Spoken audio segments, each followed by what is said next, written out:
Good morning, brothers and sisters. I chuckle because it always happens when you're doing live broadcasting. No sooner do you hit start than the motorcycle cop who's been bagging people up and down Cactus all morning throws his siren on. He's having a great day today. He is having a really good day today. But I hope you're having a really good day today too, brothers and sisters. It is a chilly, as you can see by our jackets and sweaters, but lovely morning here in Las Vegas. This morning, I want to talk about spiritual formation. Many churches define themselves in any number of ways. There are parishes that say, we are a social justice parish. We are a liturgical and worship-based parish. We are an outreach-focused parish. Very few parishes define themselves as a spiritual formation parish. And I would contend that Epiphany is that to an extent, but more on that in a moment. The reason I'm talking about this is because the pandemic has forced us to forced all the churches to change from what they might have been, or at least consider changing from their social justice, from their liturgical and worship, from their outreach, and recognize some of the old patterns of spiritual formation and spiritual discipline. And I think there's real value to that. It's a more challenging concept to talk about spirituality because, let's face it, doing good works it's more concrete, it's more tangible. You can get your arms around that. I bought a loaf of bread, I brought it to the food pantry, I did it. It's a done deal. There was a beginning, a middle, and an end. Spiritual growth is much more amorphous. It's much more difficult. How do you know when it has ended? How do you know when you have achieved what you set out to achieve? And so I would contend that there is more challenge in spiritual formation in some ways than in some of the others. Now, don't send hate mail. I'm not saying we shouldn't do social justice, we shouldn't do outreach, we shouldn't do good works. Those are important things. You might get hate mail for that, but you never know. But I digress. You never know. But and I'm going to stop talking in a minute and ask Father Chris to weigh in. But what I'm contending, I guess, in this particular live stream is that spiritual growth and formation is sort of the foundation that underpins all of the other things that we do as a church in God's world. Does any of that make any sense or strike you in any way, shape, or form? Yeah, it all makes sense. And I think you're correct that COVID has knocked a lot of parishes off their familiar grounding, and they don't know what they're doing, and it might be a huge opportunity for spiritual formation. So yes to all that. And then also your idea that the measurement of spiritual formation is far more nebulous than how many pounds of food you took to the food bank is absolutely objectively measurable. And that difficulty in assessing it is hard. It's hard for church boards. Like, how do we say centering prayer is a valuable ministry? Right. And while we're making things difficult, let's talk about centering prayer. I'll even ask you for advice. There's a tension just in this one little ministry, not tension, not between us, but there's a wonderment on Thursday nights in the mediator's mind, that being me and Laura Cannon. For instance, we might have 6 or 7 people, we might have 10. Let's just say 5 or 10. If 5 people are centering prayer, the check-ins can go an extra sentence or 2 longer. The check-outs, we have a brief little hello and goodbye on each side of 15 minutes of shared silence. I wonder, after nights where we've had 5 or 6 people, do I need to email the whole congregation and get it back to a dozen, which this ministry easily holds? But sometimes I sense that when we're just 5 people, that's just as perfect as when it's a dozen. That somebody needed to say a little more about their family, about the move they're worried about, or should they move to their son or their daughter. And things come up that matter, where we're unrushed, and the spiritual nurture of 5 is far more intimate. Right. But talk about amorphous and non-exact, inexact. I go home and go, should I or should I not send that email out to the whole parish? Because we've had as many as sort of 15, and the group felt big then. This is just one tiny example of how challenging it can be to define ways that parishes offer spiritual growth. Right. And I always, what more can we do here? Well, the advice I would give you is stay right where you are with it. Don't send the email. Let's not try to force growth in it.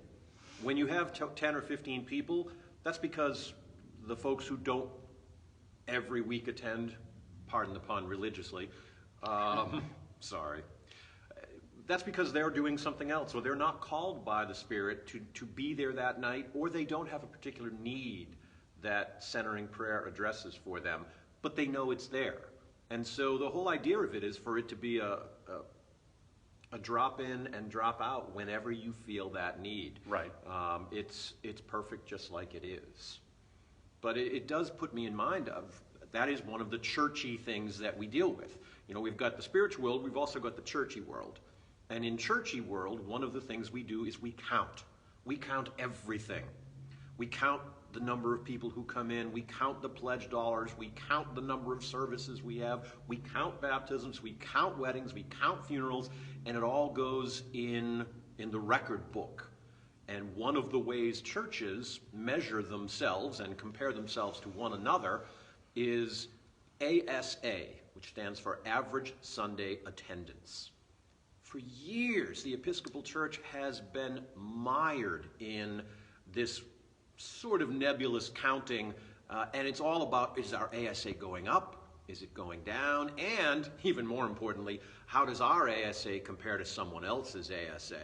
Right, the two measurements, the exclusive measurements being ASA, average Sunday attendance, and budget. It's Right. kind of like, if I may make an analogy, public schools being entirely, not kind of, sort of, but 100% focused on scores that Test their kids scores, get, test right. scores, and it's never on whether they play the violin well. Exactly. It's always language math, isn't it? Yep, So that's it. it could be very narrowing. And one of the blessings hidden in the curse that is COVID is that it's virtually impossible to count average Sunday attendance right now. Right. Trust me, I'm sitting here, Chris and I are up at the altar, and we're looking out at this sea of empty chairs, and what we're seeing here on a Tuesday morning is very much what we see on a Sunday morning. So it's impossible to do that, and we've been forced to more or less abandon what was a comforting metric. And I think that's kind of what I'm talking about. We've instead had to look deeper. We've had to go beyond sort of the surface things that we use to define ourselves and delve deeper and start to really get more in touch with why we're here in the first place. And that's really our relationship with God. For the church is a vehicle for us to live in a common and corporate way into a deeper relationship with God. But that doesn't mean, hear me clearly, that doesn't mean that the church is the only way, for it is a both and. You have an individual relationship with God, and then we together have a corporate together relationship with God, but the two need to be linked. And it has been so easy for American Christianity to focus only on the church, the corporate side, and really not a lot on the individual side. And yet, that also has given rise to these spiritual but not religious folks.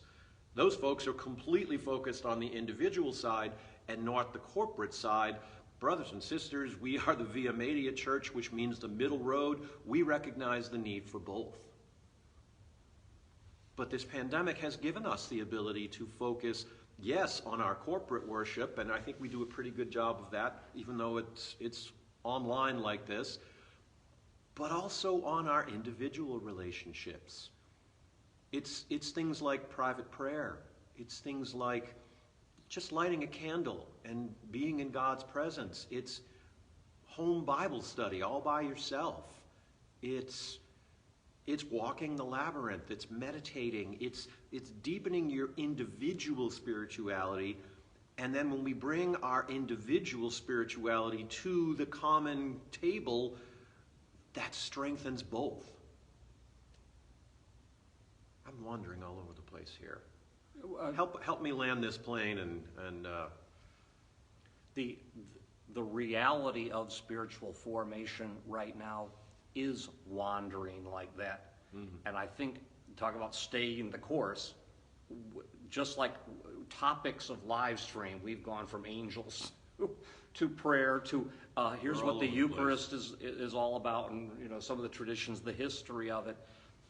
That's the way spirituality is, and that variation also exists in the people that are connected one way or another, whether they live in North Carolina or up the street. There's a huge range, and we have to sort of just keep responding to that prayerfully. I would want everybody to know that we do pray a lot about what we should do with our hours and what maybe can be mothballed for a little while, and that's the best we can do at it. That's right. And to name all those things, I will say this as an extra little motivation. As pastors, we've both seen that COVID has been very hard on brain health, on mental health for a lot of people. And so really, I guess I implore you, if you're one of the people that's ready to jump out your window and you're angry as hell and you just can't take another, however that was in that movie. Can't take it anymore. Yeah, I can't take it anymore. Try to keep breathing. Give us a call. Open a Bible and see if you can't find a psalm where there's somebody who actually 4,000 years ago feels exactly the same as you. Misery loves company. Try to pray and breathe your way out of it. Ask me for the Centering Prayer link. Keep watching the live streams. Come join the community. You are safe. Put a mask on, keep your distance, and come worship with us this Sunday coming. And remember the saints in your life, since it's All Saints Day. Keep plugging away at it and give God the opportunity to come to you regularly and powerfully. So I ended with a sermon there. That's nothing more to be said there, brothers and sisters, but amen. Have a blessed day. God bless you.